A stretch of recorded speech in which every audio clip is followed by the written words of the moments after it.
지난 주일 예배 설교에서 인류의 범죄 때문에 십자가의 죽음을 눈앞에 두신 예수님께서는 장차 보혜사 성령님을 제자들에게 보내주실 것을 약속하시고 있습니다. 예수님께서는 제자들을 비록 떠나가신다 할지라도 다른 보혜사를 제자들에게 보내주실 것을 약속하시고, 그 보혜사는 제자들과 함께 영원토록 함께 하시게 될 것이라고 말씀하십니다. 그러므로 보혜사 성령님은 우리와 함께 계시면서 중재해 주시고 상담해 주시고 변호해 주시고 위로해 주시고 헬퍼가 되어 주시고 대언자가 되어 주신다고 약속하셨습니다. 아멘. 때문에 우리는 부모나 배우자나 형제나 가족들이 우리를 돕지 못한다 할지라도 주눅들지 마시고 용기를 잃지 마시고 그리고 두려워하거나 우울해하지 마시기 바랍니다. 왜냐하면 우리는 성령 충만으로 새로운 변화가 일어나게 되는 것입니다. 가난의 영이 항복합니다. 저주의 영이 항복합니다. 부채의 영이 항복합니다. 병마의 영이 항복합니다. 악한 영이 항복합니다. 불신의 영이 항복합니다. 근심의 영이 항복합니다. 우울의 영이 항복합니다. 두려움의 영이 항복합니다. 할렐루야. 오늘 본문은 보혜사 성령님을 제자들에게 보내주시겠다고 약속하신 예수님은 그에 덧붙여서 보혜사 성령님의 그 사역에 대해서 말씀하시고 있는데요. 26절을 다 같이 크게 읽겠습니다. 시작. 보혜사 곧 아버지께서 내 이름으로 보내실 성령, 그가 너희에게 모든 것을 가르치시고 내가 너희에게 말한 모든 것을 생각나게 하시리라. 아멘. 하나님 아버지께서 예수 그리스도의 이름으로 보내실 보혜사 성령님의 사역은 이루다 말할 수가 없겠지만, 오늘 본문에 보면은 첫째는 그가 너희에게 모든 것을 가르치고, 그리고 둘째는 내가 너희에게 말한 모든 것을 생각나게 하리라 인 것입니다. 먼저 그가, 즉 그는 여기서 성령이죠. 너희에게 모든 것을 가르치고 해서 여기서 가르치고는 헬라어 디다스코이며 그 뜻은 가르치다입니다. 가르치다와 배우다의 어근에서 유래되었는데요. 그러니까 여기 가르치다의 어근이 매우 재미가 있는데요. 왜냐하면 동전의 양면처럼 한쪽에서는 가르치고 다른 한쪽에서는 배우다입니다. 그래서 가르치다 쪽에서 보면 어떤 사람으로 하여금 어떤 것을 받아들이게 하다가 가르치다가 되겠고요. 그리고 배우다 쪽에서 보면 받아들이기 위하여 반복해서 손을 뻗치다가 되겠습니다. 따라서 가르치고자 하는 사람과 배우고자 하는 사람이 서로가 일치가 될 때, 서로가 일치이 될 때, 서로가 전류가 흐를 때, 서로가 스파크가 일어날 때 비로소 온전한 가르침이 성립이 되는 것입니다. 그렇습니다. 학교에서 아무리 교사가 학생들에게 잘 가르치고자 할지라도 학생들이 배우고자 하는 의욕이 없으면 헛사가 아닙니까? 때문에 보혜사 성령께서 아무리 우리들에게 모든 것을 잘 가르치려고 하실지라도 배우고자 하는 우리가 마음의 문을 닫으면 헛사가 되는 것이죠. 예수님은 요한계시록 3장 20절에서 라오디게아 교회 성도들에게 마음의 문을 열기를 원하시는데요. 볼지어다 내가 문 밖에 서서 두드리느니 누구든지 내 음성을 듣고 문을 열면, 마음을 열면 내가 그에게 들어가 그와 더불어 먹고 그는 나와 더불어 먹으리라. 아멘. 여기 라오디게아 교회 성도들은 하나님 말씀이 전해질 때 이 세상의 쾌락과 향락과 물질의 풍요에 푹 취해서 마음의 문을 열지 않을 뿐만 아니라 배우고자 하는 열의가 전혀 없어서 하나님 말씀의 가르침에 별로 시큰둥하게 반응이 없는 것입니다. 사도행전에서도 하나님 말씀이 전해질 때 두 가지 반응이 일어나는데요. 하나는 사도행전 7장입니다. 스데반 집사가 설교를 할 때에 설교를 들은 사람들의 그 반응인데요. 54절에 보면은 그들이 이 말을 듣고 마음에 찔려 저를 향하여 이빨을 갈거늘 여러분 설교를 듣고 왜 이빨을 갑니까? 그들이 돌로 스데반을 치니 돌로 스데반 집사를 쳐 죽여버렸습니다. 스데반 안수 집사의 설교를 들은 사람들은 하나님 말씀을 받아들이기는커녕 오히려 설교자 스데반을 돌로 쳐 죽여버렸습니다. 이처럼 유대인들에게는 하나님의 말씀을 배우자는 마음이 전혀 없었을 뿐만 아니라 오히려 하나님을 배반하게 되는 것입니다. 두 번째로 사도행전 2장에 보면 베드로의 설교를 들은 사람들의 반응인데요. 37절을 보면 그들이 이 말을 듣고 마음에 찔려 베드로와 다른 사도들에게 물어 이르되 형제들아 우리가 어찌할꼬? 설교를 듣고 우리가 어찌할꼬? 어떻게 하면 좋아? 어떻게 하면 좋아? 베드로가 가르되 너희가 회개하여 각각 예수의 이름으로 세례를 받고 제사함을 받으라. 그리하면 성령의 선물을 받으리니 그 말을 받은 사람들은 세례를 받으며 이날의 신도의 수가 3,000이라 하더라. 그들의 사도의 가르침을 받아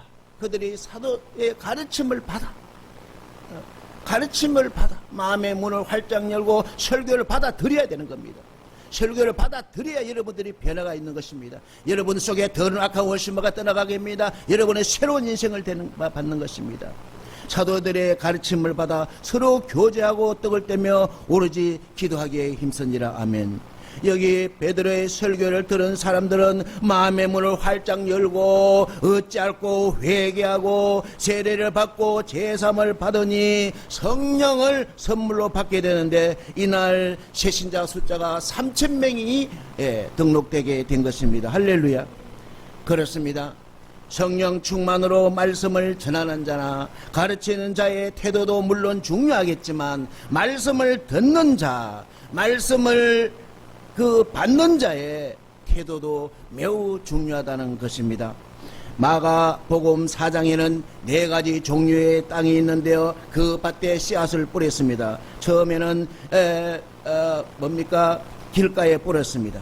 길가에 뿌리는데 그 길가에 뿌렸을 때 말씀을 듣는 것을 말합니다. 말씀을 듣기는 들었습니다. 그리고 이제 그 말씀을 사탄이 즉시 뺏어 가버렸습니다. 길가 밭은 말씀이 전해졌습니다. 곧 귀신이 그 말씀을 뺏어 가버렸습니다. 그리고 이제 돌짝밭에 뿌렸습니다.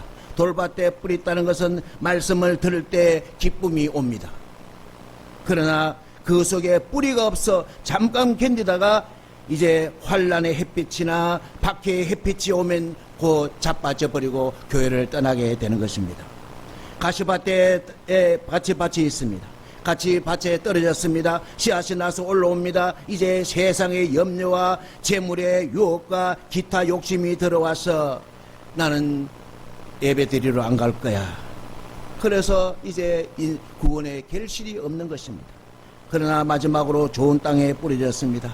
말씀을 들었습니다. 말씀을 받았습니다. 30배, 60배, 100배의 열매가 열리게 되는 인생이 된 것입니다. 할렐루야.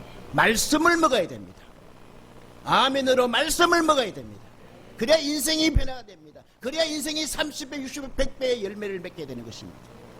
여러분 신앙 연조 따지지 마세요. 나는 몇 살 때부터 예수 믿었다. 나는 태중에서부터 예수 믿었다. 그거 중요한 게 아닙니다. 이 시간 말씀을 먹을 때 아멘으로 먹고 30배, 60배, 100배 열매가 맺히는 것이 중요한 것입니다. 사랑하는 성도 여러분, 보혜사 성령께서 우리들에게 모든 것을 가르치시고자 하실 때 성령님이 뭐가 부족하시겠습니까? 그러나 우리들에게는 배우고자 하는 그 뜨거운 열정이 요구되는 것입니다. 배우고자 하는 그 갈망이 요구되는 것입니다. 그러므로 가르치고자 하는 그 사역자나 배우고자 하는 성도들 모두가 성령 충만 안에서만이, 성령 충만이 아니고는 안 됩니다. 이거 영의 말씀이잖아요. 이거 하늘의 말씀이잖아요. 이거는 신비한 말씀이잖아요. 성령 충만 그 안에서만이 온전한 가르침이 일어나기 때문에 항상 성령 충만을 예수는 우리 모두가 되시기를 주님의 이름으로 축원합니다. 그리고 둘째는 내가 너에게 말한 모든 것을 생각나게 하리라. 이 말씀은 예수님께서 살아계실 때에 제자들에게 하신 말씀들을 보혜사 성령님께서 생각나게 하신다는 것입니다. 여기서 생각나게는 헬라어로 밈네스코인데요. 그 뜻은 깨닫게 하다, 회상하게 하다, 기억하게 하다, 생각나게 하다입니다. 마가복음 14장 72절에 베드로를 생각나게 한 사건이 있는데요. 72절에 보면 닭이 곧 두 번째 울더라. 이에 베드로가 예수께서 자기에게 하신 말씀 곧 닭이 두 번 울기 전에 네가 세 번 나를 부인하리라 하심이 기억이 되어 그 일을 생각하고 울었더라. 마태복음이나 누가복음에는 밖에 나가서 심히 통곡했다고 되어 있어요. 그 전에 예수님께서 베드로에게 너는 나를 세 번 부인할 것이야? 이때 베드로는 아닙니다. 내 목숨을 두고 맹세하노니 나는 절대 그런 일이 일어나지 않을 것입니다. 호언장담했죠. 그런데 닭이 꼬꼬꼬 할 때 실제적으로 그 일이 일어나고 말았어요. 이는 성령께서 기억나고 생각나게 하신 것입니다. 아멘. 할렐루야. 지난 주중에 저희 어머니 추모일이었는데 저에게는 큰 문제가 생겼습니다. 군대에서 병장 때 어머니가 돌아가셨는데 그때는 새벽에 동대구역에 떠나가도록 대성통곡을 했었고 어머니 무덤에 같이 묻어달라고 때를 쓸 정도로 어머니를 너무너무 사랑했었는데 문제는 지금입니다. 이제는 기억이 희미하고 생각이 희미하다는 사실인 것입니다. 이처럼 우리 성도들도 이 세상에 살아가는데 마음이 빼앗겨서 지난날에 하나님이 주신 은혜들이 생각이 잘 안 나고 하나님이 주신 아낌없는 사랑이 생각이 안 나고 하나님이 주신 축복이 기억이 안 나고 하나님께서 주신 약속의 말씀들이 희미한 가로등 불빛 같다면 어떻게 하면 좋을까요? 영적인 치매가 왔다면 어떻게 하면 좋을까요? 그러나 여러분 걱정하지 마세요. 염려하지 마세요. 보혜사 성령께서 우리 속에 충만하시면 우리에게 모든 것을 가르치고 지금까지 하나님이 우리에게 주신 말씀들이 모두 다 기억될 것이며 예수님께서 3년 동안 가르치신 모든 것이 다 회상될 것입니다. 아 어찌 하루에 이절이요 8.25 강복절처럼 생각나게 될 것입니다. 따라서 지금은 제자들이 잘 이해하지 못하는 말씀들이 보혜사 성령님이 오시게 되면 모두 다 알게 될 것입니다. 할렐루야. 그렇다면 보혜사 성령께서 왜 가르치시고 왜 공생의 3년 동안 예수님 하신 말씀들이 생각나게 하실까요? 그것은 우리들에게 주님의 평안을 주시기 위함입니다. 27절을 다 같이 읽겠습니다. 시작. 평안을 너에게 끼치노니 곧 나의 평안을 너에게 주노라. 내가 너에게 주는 것은 세상에 주는 것과 같이 아니하니라. 너희는 마음에 근심하지도 말고 두려워하지 말라. 아멘. 예수님께서 이제 곧 떠나실 것을 말씀하실 때 제자들의 마음은 큰 근심과 큰 두려움에 벗어날 수가 없었죠. 그래서 본장 1절에 너희는 마음에 근심하지 말라 하나님을 믿으니 또 나를 믿으라 하셨잖아요.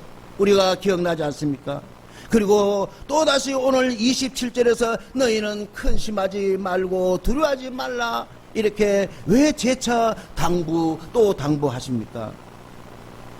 때문에 제자들이 근심하지도 말고 두려워하지 말아야 할 그 이유는 예수님의 평안을 우리에게 주시기 때문인 것입니다. 예수님의 평안을 우리에게 주시기 때문인 것입니다. 예수 그리스도의 십자가의 속 사역으로 죄로 인하여 단절되었던 하나님과의 그 불화의 관계가 아니라 화평의 관계, 평안의 관계가 되었다는 것입니다. 그러므로 우리가 이러한 예수님의 평안을 현재의 삶에 적용하고 미래의 삶에 또 계속 유지하기 위해서는 우리가 어떻게 해야 될까요? 성령 충만해야 되는 것입니다. 보혜사 성령께서 우리 성도들의 현재의 삶과 미래의 삶에도 예수님의 주신 평안을 가르치시고 생각나게 하십니다. 그래서 일생을 예수님의 평안으로 인도하십니다. 할렐루야.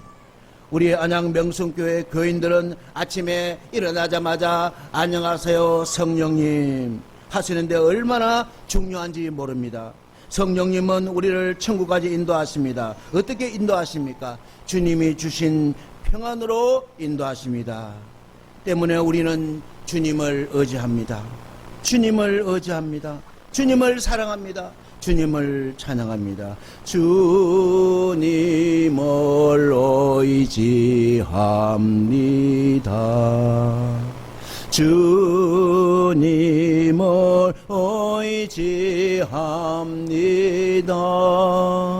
내 삶의 위로와 참 평안 주시는 주님을 의지합니다. 주님을 사랑합니다. 주님을 사랑합니다. 주님을 사랑합니다. 내 삶의 위로와 참 평안 주시는 주님을 사랑합니다. 주님을 찬양합니다. 주님을 찬양합니다. 주님을 찬양합니다. 내 삶의 위로와 참 평안 주시는 주님을 찬양합니다. 사랑하는 성도 여러분, 오늘이 모여서 저와 여러분이 일생이 되지 않습니까? 오늘 하루가 모여서 우리들의 일생이 되는 겁니다. 오늘 하루가 성령님께서 우리를 잘 인도하여 주시면 우리의 인생은 벌써 장래가 벌써 밝지 않습니까? 소망이 있지 않습니까? 오늘 하루가 중요한 겁니다. 그래서 일생 동안 무엇을 우리가 유지할 수 있느냐? 예수님이 주신 평안을 유지할 수가 있는 것입니다. 왜? 오늘 하루를 성령께서 인도하시고 우리가 안녕하세요 성령님 오늘 하루를 저를 잘 인도해 달라고 우리가 기도했지 않습니까? 부탁했지 않습니까? 요청했지 않습니까? 요구했지 않습니까? 하루가 내일은 내일 가야 아는 거고 오늘 하루가 어떻게 우리가 계속해서 하루를 유지할 수 있을까요? 바로 성령 충만합니다. 그렇다면 어떻게 하면은 우리가 성령 충만을 받을 수가 있을까요? 첫째는 성도들이 함께 모여서 기도할 때 성령 충만이 일어나게 되는 것입니다. 사도행전 1장 14절 15절 우리 다 같이 읽겠습니다. 시작. 여자들과 예수의 어머니 마리아와 예수의 아우들과 더불어 마음을 같이하여 오로지 기도에 힘쓰더라. 모인 무리의 수가 약 120명이나 되더라. 아멘. 마가다락방에서 120여 명이 합심해서 기도할 때에 이제 오순절 날이 이르렀습니다. 그때 오순절 이르면서 그들이 다 같이 한 곳에 모여서 기도할 때 하늘로부터 급하고 강한 바람 같던 소리가 있어 그들이 앉은 온 집에 가득하고 마치 불의 혀처럼 갈라지는 것들이 그들에게 보여 각 사람들 위에 불이 임하는 것입니다. 성령의 불이 임하시는 것입니다. 개별적으로 퍼스널하게 개인 핸드폰으로 임하시는 것입니다.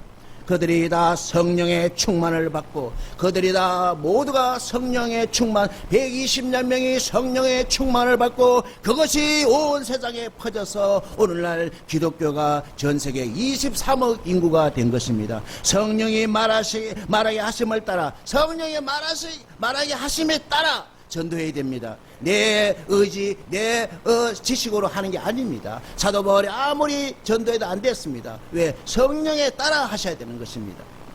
다른 언어들로 말하기 시작하니라. 아멘. 그렇습니다. 성령 충만을 달라고, 아버지 부어달라고 지속적으로 기도해야 합니다. 성령의 불이 내려달라고 간절히 기도해야 하는 것입니다. 보석이 나올 때까지 파야 하듯이, 우물이 나올 때까지 파야 되듯이 성령 충만을 내려주실 때까지 우리는 뭐 해야 된다? 기도해야 된다.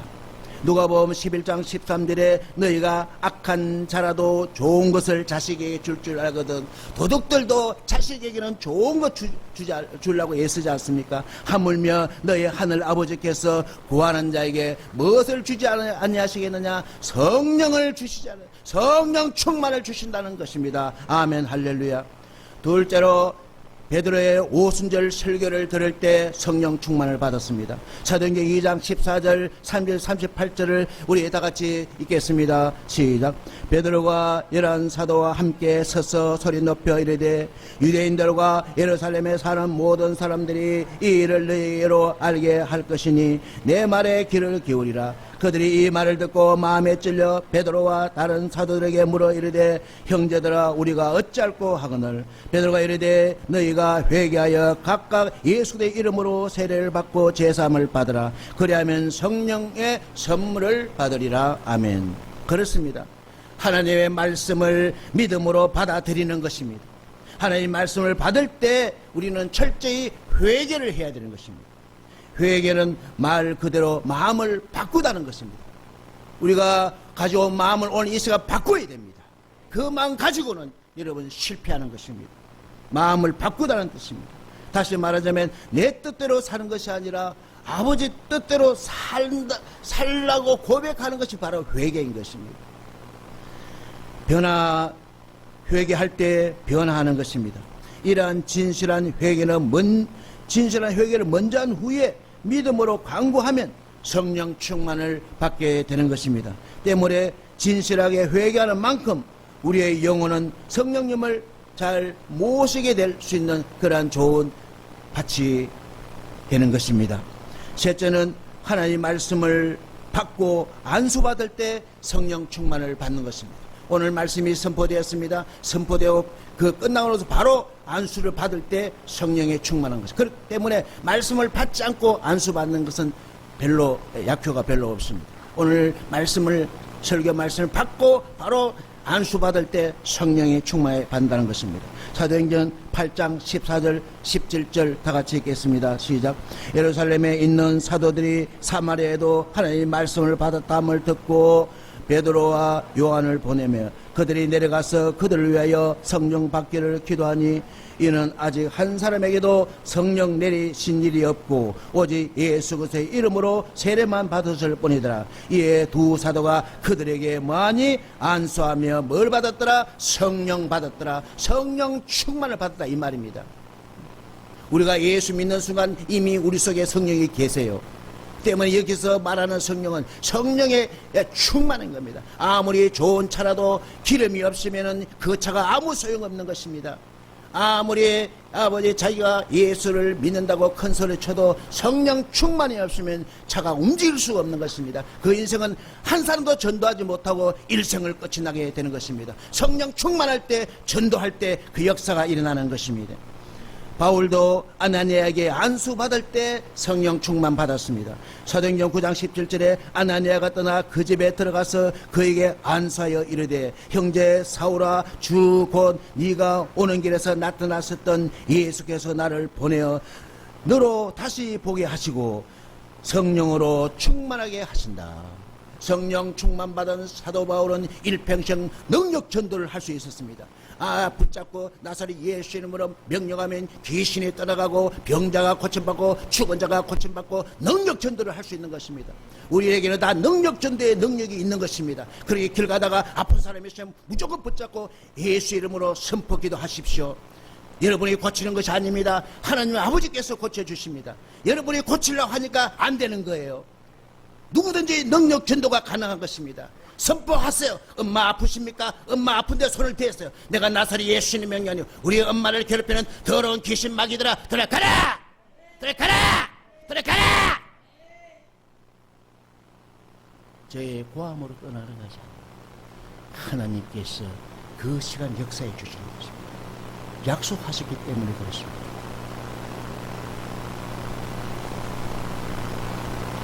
바울이 에베소 교인들에게 안수할 때 성령 충만을 받게 되었습니다. 사도행전 19장 1절에 아볼로가 고린도에 있을 때 바울이 윗지방으로 다녀 에베소에 와서 그 어떤 제자들을 만나 이르되 너희가 믿을 때 성령을 받았느냐 이르되 아니라 우리는 성령이 계시는 것도 듣지 못했다. 바울이 이르되 그러면 너희가 무슨 세례를 받았느냐 대답하되 요한의 세례니. 바울이 이르되 요한이 회개의 세례를 베풀며 백성에게 말하되 내 뒤에 오시는 이를 믿으라 하였으니 이는 곧 예수라 하거늘. 그들이 듣고 주 예수 그리스도의 이름으로 세례를 받으니 바울이 그들에게 안수하며 성령이 그들에게 임하심으로 그들이 방언도 하고 예언도 하게 되었습니다. 그래서 그 방언과 예언이 오늘날 이렇게 큰 교회를 만들게 된 것입니다. 우주적인 교회를 만들게 되겠습니다. 사랑하는 성도 여러분, 성령이 충만하면 우리가 복음을 전함으로 예수 그리스도를 높일 수가 있습니다. 아멘. 성령이 충만하면 우리가 하나님과 이웃을 더 사랑할 수가 있습니다. 아멘. 성령이 충만하면 우리가 성경을 귀하게 여기고 목마른 사슴이 시냇물을 찾듯이 말씀을 사모하고 찾게 됩니다. 아멘. 성령이 충만하면 우리가 악한 원수 마귀의 세력과 죄의 세력과 이단의 세력에 대항해서 영적 싸움에서 승리할 수 있는 것입니다. 아멘. 때문에 우리는 성령 충만을 사모해야 됩니다. 함께 모여 간절히 기도해야 됩니다. 설교 말씀을 듣고 마음이 바뀌어야 되어야 되는 것입니다. 그리고 그 자리에서 안수를 받아야 되는 것입니다. 간절히 바라기는 성령 충만으로 예수님의 평안으로 이 세상의 환난과 핍박과 고난을 능히 이길 수 있게 되시기를 주님의 이름으로 축원합니다. 축원합니다. 나의 사랑 너는 어여쁘고 참 귀하다. 어느 보석보다 귀하다. 내가 사랑스럽지 않을 때 너를 온전히 사랑하고 너와 함께하려 내가 왔노라.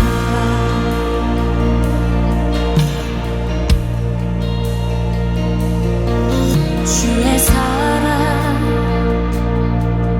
이 사랑은 결코 변치 않아.